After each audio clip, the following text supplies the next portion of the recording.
called Culture Connect, powered by Incredible Workplaces. In this series, we will be talking about how to build exceptional work culture, and we will bring you a lot of leaders across the world to talk about what they have done during their own journey while building the culture that they want in their organization. First of all, this is a great start. It is our first episode of Culture Connect, and I'm so happy that I have one of the amazing leader that is there with us today to talk about incredible workplaces and the cultures that we do. Welcome, Manish, to our show. I just wanted to give a little bit of introduction. Not that what you do, of course, people can read on your title what you do, but I think more than a great leader, you are a nice human being, and I'm sure there are a lot that our audience can learn from it. There are a lot that your employees must be learning, and I'll talk about in our conversation how I met you and how we have taken the journey from there. But before we start, I would like to congratulate you, your entire team in TechWisen for being incredible workplaces. So congratulations. Thank you. Thank you, Govind. Yeah, and welcome to the show that we have today. Before we start, anything that you want to say, Manish, before I throw questions to you? Well, first and foremost, to all the virtual audience, to you, Govind, and to your team, good evening. I appreciate everything your team, you, that do to raise awareness about why culture is so important. I feel deeply humbled that I get to be a part of this experience on LinkedIn Live. So my deepest gratitude to you for giving me this platform. And I'm looking forward to a meaningful conversation so that we can really continue to propel the culture discussion in the most positive way. Awesome. Looking forward to that Manish. And I always love to have conversation that connects the audience with the person that we are going to have conversation with. And you have built this incredible organization called TechWisen. So I would like to start from there. And for my audience, I want to tell that right now Manish is talking to us from US, but he has a majority of his team working from India, a place called Vijay. Awesome place. I'm sure many of you must have already heard about it. So Manish, tell me the whole journey. Like, this is really interesting for us that you started TechWisen. How did you start that? And what are the things that has shaped TechWisen to what it is today? Any challenges that you have faced? So love to hear your perspective and thought on how this journey has gone for you so far. Govind, before I dive into the question, please also know when I jump on these discussions, I also want to engage you. So as you will be asking me a question, please be ready. I'm also going to return some of the questions back to you. So I'm just giving you a heads up. All right, I'm ready. Okay. Let's have this conversation. So TechWisen, we are a family-owned business. I have two older brothers. We all three grew up in India. Originally from UP, but we got settled in Vishakhapatnam, which is also called Vizag. The way the business started was back in 2008 when Apple iPhone was launched. In US, there is a company named AT&T, which is a wireless provider company, and they were the only one that could launch the iPhone. Nobody else could sell the iPhone. Our older brother, who is also our chief technology officer, he worked for AT&T and he managed the entire Apple portfolio. So in the early days, now we all talk about apps, but in the 2007, 2008 days, it was only application. And we wrote an algorithm to do payment transaction on the application. And today it's completely normal, Govind, because we are putting everything on the application. But if you go back to 2007, 2008, people were extremely reluctant to put financial institution information on the application. So that was our start of the journey. And the reason we came up with the name TechWisen, we were in technology, and Wisen is a German word which means knowledge. So we thought we are playing in this space and creating awareness. So this name is apt. So that's how the business started. As I've already shared with the audience and with you that it's a family owned business, our middle brother, Rajiv Senta, who is our leader, drives the APAC market. He is the one who made this hard call to set up the team entirely in India, while Sanjeev and I we were in US. And as we go through the discussion, Govind, I'm going to share some details about it. But that's how the company started, and that's how the decision to keep our huge workforce in India. Why did we pick Vizag? As I shared earlier with you, we all grew up in Vishakhapatnam or Vizag, depending on how people say.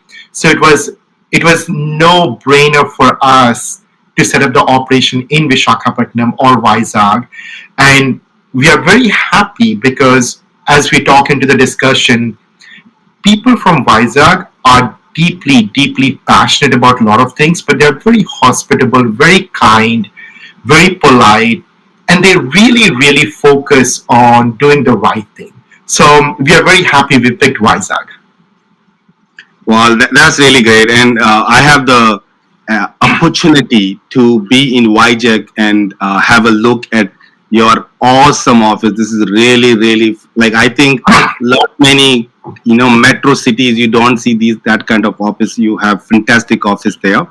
And I also have been fortunate enough to meet your brothers Sanjeev and Rajiv as well in the Urja Yeah. event that you do every year. And as we talk about the culture, I think one thing I heard a lot when I was in Urja was three Senta brothers, right? And till the time I didn't know that you all three co-founders are brothers, and you must have seen stories where brothers don't normally don't gel with each other that well, right?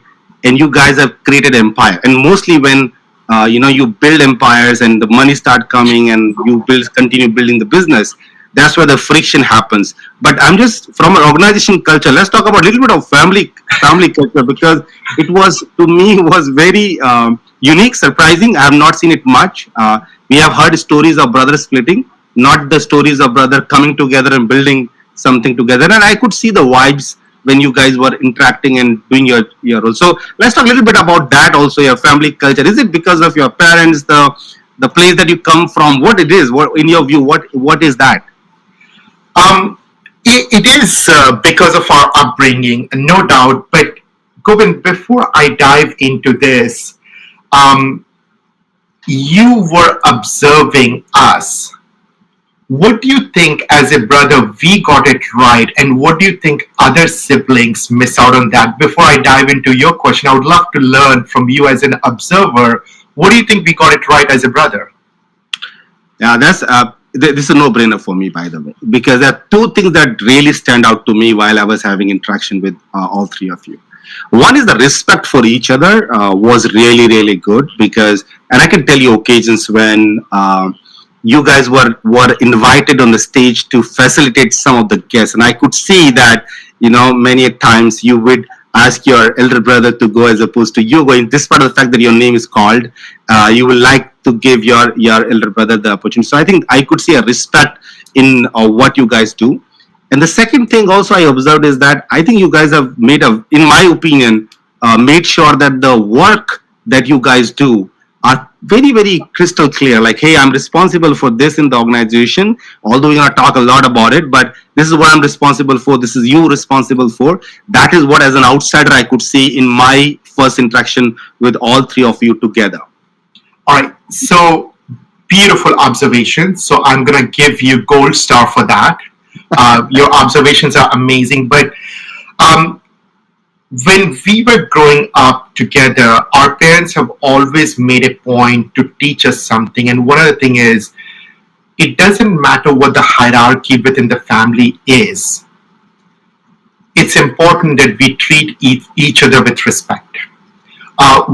You hear this statement from a lot of people, oh, we were given a seat at the table even if we were young. It is true.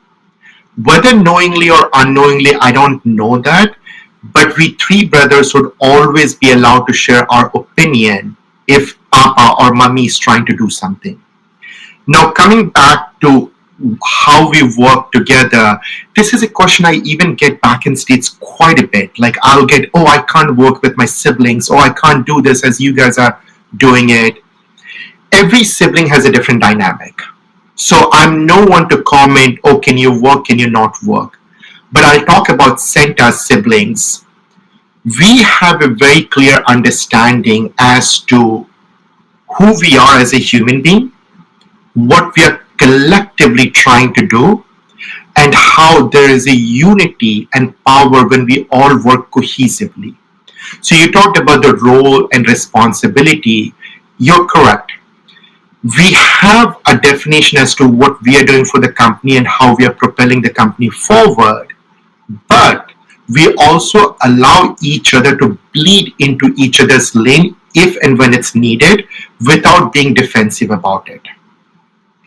Now, how does it help the team? One of the things that we don't give a lot of people credit is silent observers are great force. So when our team started watching at the early days how we three brothers could still work cohesively and not contradict each other, it created a sense of environment where they understood that, you know what, we all are working for one goal.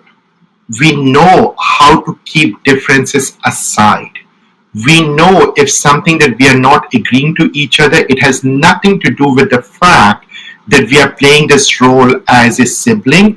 It has only got to do with the fact it is not right for the team, not right for the business, not right for the client.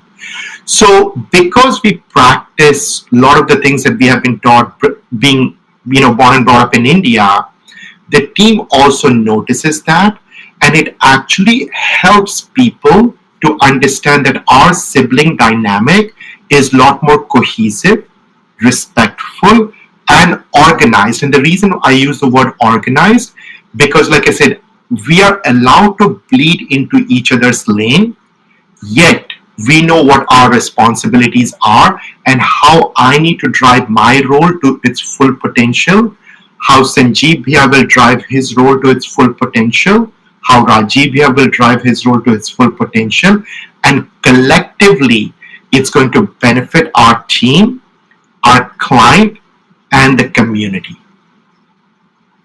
Wow, and I believe that this is not only the lessons for co-founders being brother, but even if for co-founders, like there are so many organizations nowadays that you need co-founders. You can't run one single person can't run it unless they are superstars. But still, you need people from diverse opinion, diverse abilities that you need to run an organization. I think not only that whether you are a brother or not is more about how do you respect the other co-founders' opinion, and how do you make sure that they are bringing their expertise in the business that they drive. That's really really awesome. Um, Going from the connections between founders and co-founders to the culture that organization has to build. You all have built a huge organization. If I'm not wrong, is it 3,000 or 4,000 employees that you have right? Globally, we were at 4, but 2024, as we all know, 2024 has been a bit of a turbulent year globally in the business, so it has shrunk a little bit. But we are just a little over 3,000 people. Awesome. And it's not that easy to drive an organization, especially not only in one country, in diverse countries that you have the business. So the culture are also diverse. But even despite of the country culture, the culture of the location that you are there has to be a company culture that brings everybody together. That's bring every tech wise and team members together. What I would like to know from you is like personally, I think both of them are a little connected, but personally, what you think are the key elements that are there to build an incredible work culture as per you, and what of that we see in TechWisen today. So, meaning when we talk about TechWisen culture, values, what it is that please share this with our audience. We'll be more than happy to know. Um, People first mindset. Our slogan is people first. When we embarked on this journey, Govind, and as we started seeing momentum, one thing that we three collectively agreed, now it's not about us. It's about other people who are making beautiful, beautiful living on this platform. So the very first thing that we remind ourselves all the time, are we making a rational decision or are we making an irrational decision? So this is all three of us. We constantly ask each other, are we making a rational decision or are we making an irrational decision? The second thing that we have also practiced from early on is this approach to share the goal and what we are trying to achieve with people within the organization. I think so somewhere, and please know, I've been fortunate to also learn from other people who are running organization that I can't even imagine how huge they are. But the one thing that they always teach me and my brothers, and then we try to cascade down to our organization, is the very first trainee that got hired at TechWisen and our leaders at TechWisen, do they know what is the goal that we are trying to achieve? Do they know what is our fundamental approach towards servicing a client, servicing the community, and servicing the people? So that's the second thing, is teaching people what is the goal so that we all are working in one direction. We are not going in multiple directions. A third thing that I would also like to emphasize is we, so Govind, you have been a part of a large organization, you have led global team. One of the things that I tell everybody is people are client. They are external client, they are internal clients. So you met some of our leaders when you were in Vishakhapatnam / Vizag. Venkat is a client. Michael is a client. The only thing is they are internal client. The reason why we teach people the concept of client, because when you talk to a client, your approach towards that human being is a lot different when you talk to someone that you take it for granted. So we want to dismantle this mindset of taking people for granted and treat them like, hey, you're talking to your internal client. Why wouldn't you give the benefit of doubt? Why wouldn't you let them speak? Why wouldn't you let them hear their opinion? Because if you were talking to the external client, even if you did not like their opinion, you will still hear to their opinion. So I think so some of these very foundational things that we try to do has really helped us build a great starting step.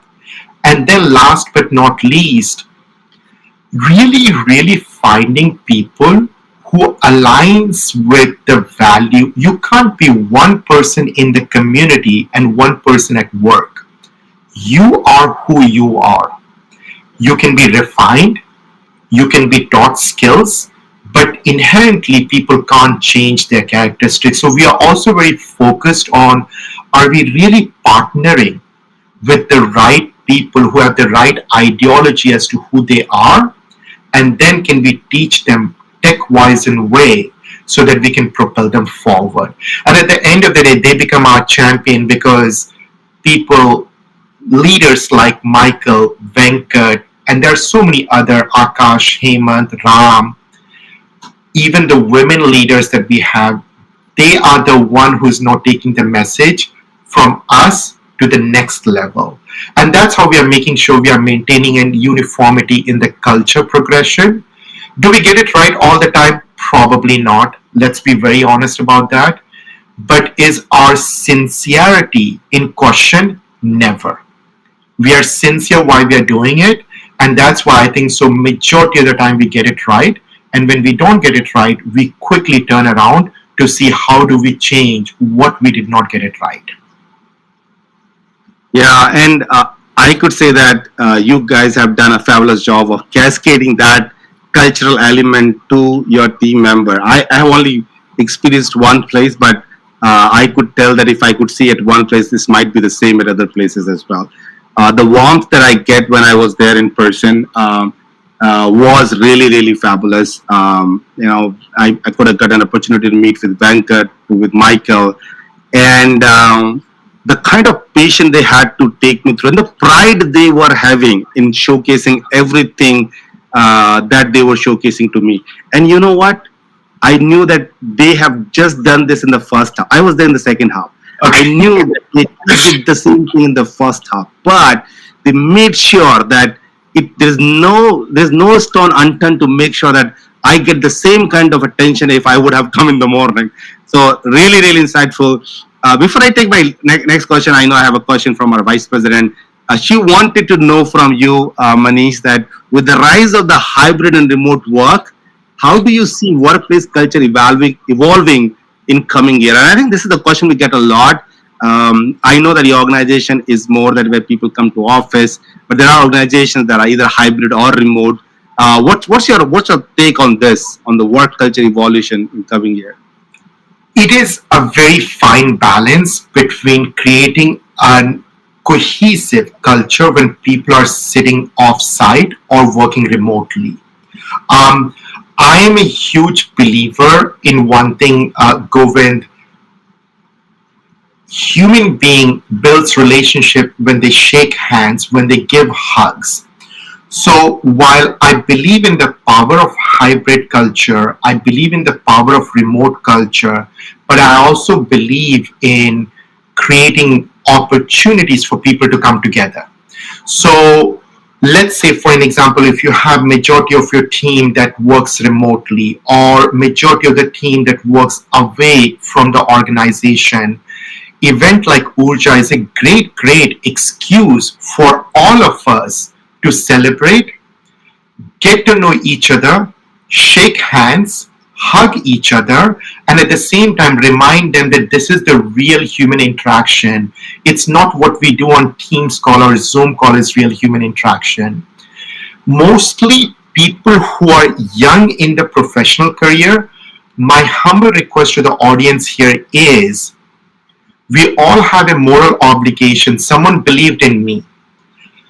There is a moral obligation that when you have a younger team member joining your organization who's it might be their first job or second job, please go out of your way, have a cup of coffee with them if they're near to you, take them out for lunch, spend some time with them, because we need to teach them how collaboration work, and we can find a balance between hybrid and still building relationship. It's just that we have to go the extra mile.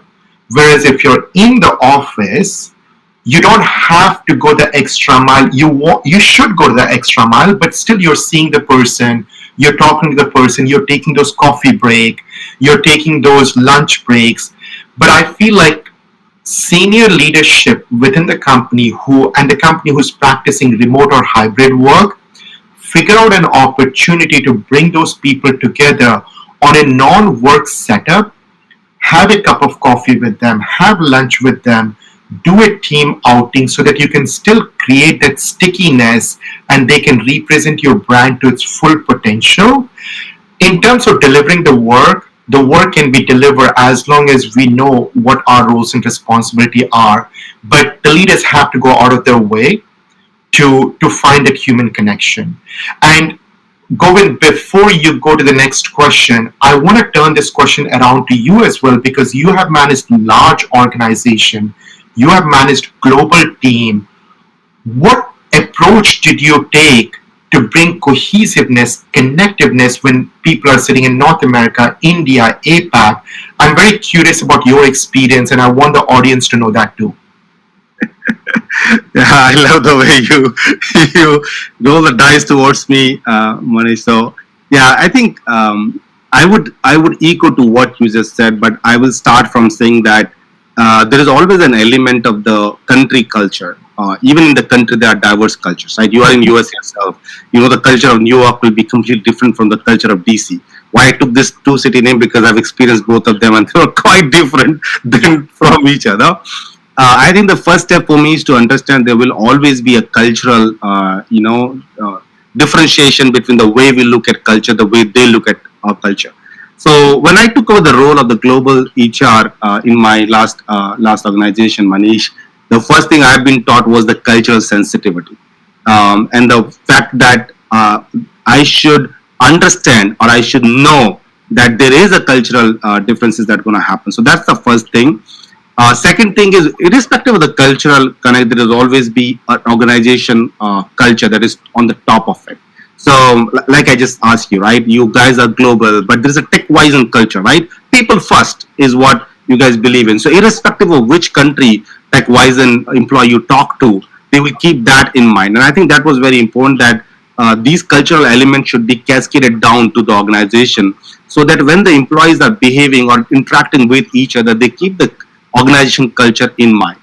And similarly, we had some values and culture in our earlier organization where I was leading the global team. And it was kind of connected to what you said because we always used to believe in respecting each other views. We might have diverse opinion, but respect is what was the most important. So, in my opinion, if you go with what your organization cultural values and make sure that you're behaving accordingly, I think things would be much better because every country or employee from every country, despite the fact that they come from a diverse culture, will understand that because induction, there is an education, there is a reinforcement happening around that. So this was my trick in managing, the global teams, whether they report to me or my peers. It really worked for me, I would say.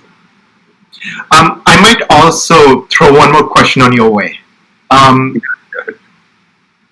you talked about how people need to understand the cultural sensitivity before they start interacting with the peers.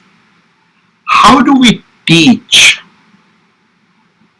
our young talent who are getting into the workforce? Because we all have learned the concept of cultural sensitivity or ethical cultural practices as we gain experience. How do we teach our younger talent that cultural sensitivity is as important within the team, outside the team, with the client engagement, as important as the technical capability of doing the job? How do we teach them? Yeah, that's a great question, Manish, because especially when you're working in the global organization, your soft skills become very important. Because let's say if you're joining at the entry level, maybe that you might not get a chance to meet the client directly, but you will get a chance to meet to your colleague from some different country. Yes. And that's what I think it has to be infused in the beginning. In our last organizations, we used to make it a part of the onboarding. So the onboarding will have a module on cultural sensitivity, and these are not the module when people think about training, they think about somebody is going to come and have just lecture. No, it is very involved training that we used to do with a lot of examples that we used to give it to them. At least with that kind of training on the initial days, it is very clear to them because we tell them why we are giving it to you, right?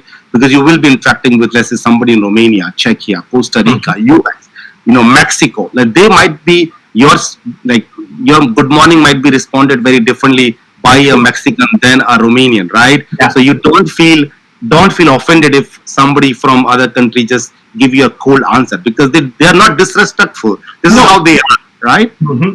So you just be aware of those facts. So they actually take this very, very, warmly, all the new hires there. And then when they start interacting, then there has to be some follow-ups that has to be done. Of course, there are a lot of things they're going to learn when they're going to interact with them, but with the consistent focus on being a global team and making sure that we are respectful to other culture is what I think helps. There are a lot to your question because otherwise the time will go because for our young generation, a lot that we need to work on other than the cultural sensitivity. But yeah, this has worked with us for us, and I think this might work for a lot of global organizations that are part of our audience right now who are listening at this point. And Govind, I appreciate you engaging my question because you made a beautiful point. This is something within TechWise, and we do it on a quarterly basis. Wow. We remind them what interaction looks like. We teach them that you could be assertive and still be respectful. You don't need to just say, yes, I understood if you did not understand. There's a way to go back and say, you know what? I appreciate you explaining me this again and again, but it doesn't land well with me. Maybe we can try a different way.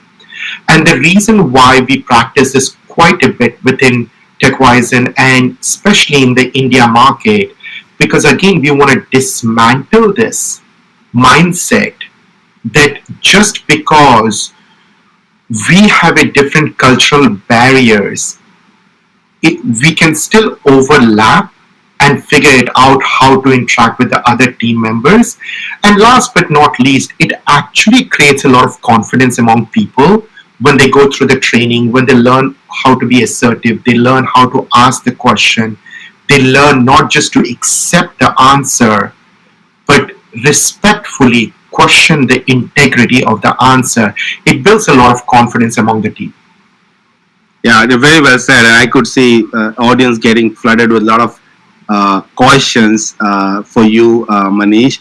And at the same time, there are a lot of some key points that we said. I love the one Manish Mishra said, and actually I like myself. I couldn't get the chance to appreciate the point that you pointed out. That he said that I love the concept of employees' views being heard like a customer view, and I think the way the analogy you used is really really important. If I see somebody as my internal client, my perspective on listening to what he has to, or she has to say will completely transform. So yeah, Mayank, we hear you, and I totally agree with you. I kind of noticed that as well. There are so many questions, guys. I think I might not be able to take all of them, but if Manish is willing to do a rapid fire and give the answers quickly, I'll try to capture as much as I can. But maybe Manish, I'd like to take a promise from you is maybe you can answer these questions post the interview is over on live, and if you can get some time, go to each answer and put your answers questions and put your answers there. It will be really really helpful for our audience. So just making sure that if your question is not answered on the live, you maybe Manish can help, or if Manish you are okay, I can also take some questions from this list and answer some of them from my perspective. Absolutely. And actually, I also want to engage the audience who are listening to us. And I'm glad that at least we are having a topic of discussion that resonates with them. So I'm deeply happy to hear that it resonates with them, what we are talking. Yeah, so we'll do a little bit of kind of a rapid fire, like not a rapid fire, but Yeah. kind of rapid fire. So Vishaka's question is on the screen right now. So she wants to know how can organization balance structure and flexibility to both engagement and innovation. This is looks like my favorite topic because I'm very in for flexibility. But I'd like to listen from you, Manish, on this. Fundamentally, Vishakha, one thing people get it really confused. They feel structure is rigid and flexibility is not rigid. So the first thing we need to figure out is structures are guidelines. So when you get a structure, those are guidelines. Learn to use the guidelines that works good for you, for your team, and for what you're delivering to your internal customer and external customers. Once you accept those two things, you will realize that you don't need the definition of flexibility because you're using the guidelines and you're maneuvering accordingly. And I hope that helps in understanding. But I always tell people, don't take structure as a rigidness. Structures are guidelines. And once you take those guidelines, you will figure out how to create flexibility in the guidelines. Thank you very much. I see a lot of questions that are already been answered. So I'll take Jyoti's questions because I don't think we have touched upon this. Artificial intelligence. You yourself is a technology company, right? Yes. So I'm sure, and we were before this conversation started, we were talking about how technology is impacting a lot of businesses. So Jyoti's question is: with AI and automation becoming more prevalent today, how can organizations ensure that technology enhances culture rather than diminishes it? Great question. I think there's a lot of deep inside it. Technology being an enabler than something which decrease the element of culture in the culture. You know what, Govind and Jyoti, you bring up a topic that everybody is talking about. So first, a shout out to you for bringing this question to the audience here. Govind, you started with something that I'm going to build up on. Technology is enabler. One of the things that we forget, whether you take artificial intelligence, whether you take automation, we have to train them to do the right thing.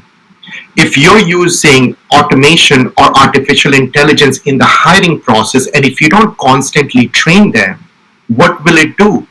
It will keep repeating the same output. So, one thing I'll tell everybody, if you are truly a subject matter expert and you're building a good deliverables for your team, for your clients, you are actually a great resources in the world of artificial intelligence or automation, because you will train the technology to do the right thing, which means your skills are very, very important. So please don't be threatened by that. Absolutely don't be threatened by that. And I'll give you one example. Um, when the concept of bellboy in US was very prevalent, and then technology came and everybody felt like, oh, bellboy, which is used at the hotel, will be eliminated. But there are great case studies where bellboy became part of those organizations to teach technology to do the right thing in the hospitality industry, and they actually rose to the ranking because they are the only one who knows how things work. They are the only one who knows what step needs to happen. So please know, automation or artificial intelligence is only going to do the right thing if you teach them the right thing. So don't feel threatened by that. Start learning your skills and start figuring out what's important for your organization and how can you train the technology to do the right thing for your team, for your customer, and for your community. Yeah, that's really well said. I also believe that technology is always an enabler. Absolutely. We just need to learn how to make best use of that. I know we are running short of time. I know Akash's question is also there on the screen, so I'll take this one as the last one. But Manish, I need you to quickly answer this. When company go through merger and acquisition, I don't know, have you done that or not? In TechWise, maybe you can throw some light on rapid growth. I know rapid growth is definitely there in TechWise. How can they maintain or improve their work culture? So, your opinion on that? Merger and acquisition is little bit, people get impatient. When merger and acquisition happens, everybody is in so much hurry to bring two things together. They don't invest enough time in learning what is the right thing that's working for two companies that came together. There is a reason why they came together, to service the client, community, and their team properly. So when a company goes through merger and acquisition, my request to leaders who are listening to this is, take a step back and understand what is the main reason they are going through this merger and acquisition, plus what is the collective value proposition they are bringing to the customer, and how do you take that collective value proposition internally. So please do not panic, because automatically people panic quite a bit. When you don't panic, it gives you clarity, and you will be able to redefine certain things which will service your new team a little bit more better than to your old team. So that's my quick rapid answer to that. Rapid growth creates a huge stress if people are not aligned, and that's why I always believe, like, even within TechWise, and we are constantly sharing our goals with our team. We are constantly educating them so that when they are traveling this rapid growth journey, they can equally partner with us and understand that the stress induced on them is not intentional. It's just part of the learning curve, because everybody is going through that learning curve for the first time, and mainly because of the rapid growth. So I would say, keep repeating the goals, keep sharing the goals, talk to them, but ask them not to panic. Yeah, very well said. And I hope that Akash, you got the answer of your question. And culture is for me is not simple math. It's actually a lot of combination of science and math and logic, everything in it together. So that we need to really apply. Sorry to my audience that we can't take all your questions at this point in time. But I would love to ask Manish one last question, that your organization is an incredible workplace, is certified now. So, what does this mean for you, and is there any impact that it makes on the way your employee is going to experience the work culture of TechWise. So, your opinion on Um, Deep down as a human being, we all love to pat on our shoulder. So I'll tell you what it has done for our team. The team, when they're talking to our clients or to our candidates or to our resources, the first thing they start by saying, do you know we are incredible workplace certified? And do you know what the definition of incredible means? It means amazing. So we are an amazing organization, and you should partner with us. You should come and talk to us how we are bringing this culture. So I actually feel it has given a really amazing excitement among the team to use the certification. Now, how is it impacting us? It's impacting us by reminding everybody that, okay, today we are certified, but we have a moral obligation to continue to do the right thing, which is the moral value of your organization, so that we continue to get this certification in future, build a good team culture, build a good community culture, so that it's not one time. That's the most simplified way I can say it. But I'll tell you one thing, Govind, and to your team, majority of my team now starts by saying, do you know we are an incredible workplace certified company? And do you know what incredible stands for? It stands for amazing. So we are an amazing organization, and it has boosted their morale. Thank you very much, Manish. And that's the idea. That's the idea behind building this organization to support organizations to build an exceptional work culture. Thank you very much for your time. I know it was early morning for you. Still, you came to the call and you make sure that you share your opinion. To all our audience, this was Manish for you. And Manish, thank you very much for doing the Sri Ganesh of our LinkedIn Live. And I'm sure that with your blessing and with all the nice things that you have shared with all our audience, we will be able to grow this community, this LinkedIn Live community, and where more and more global leaders are coming and they are sharing their version of what they think is incredible workplaces. Is because I'm sure everybody has very different and diverse opinion of what they think of their work culture. We are very close to now saying goodbye to each other. Any last thing that you wanted to say to our audience before we wrap it up? Govind, first, I want to thank your team. One thing we all forget, it's the team that gives you and me the power to continue to do what we are trying to do. So I'm going to start acknowledging by your team first. Then I'm going to acknowledge the audience who really took interest in what we have to share.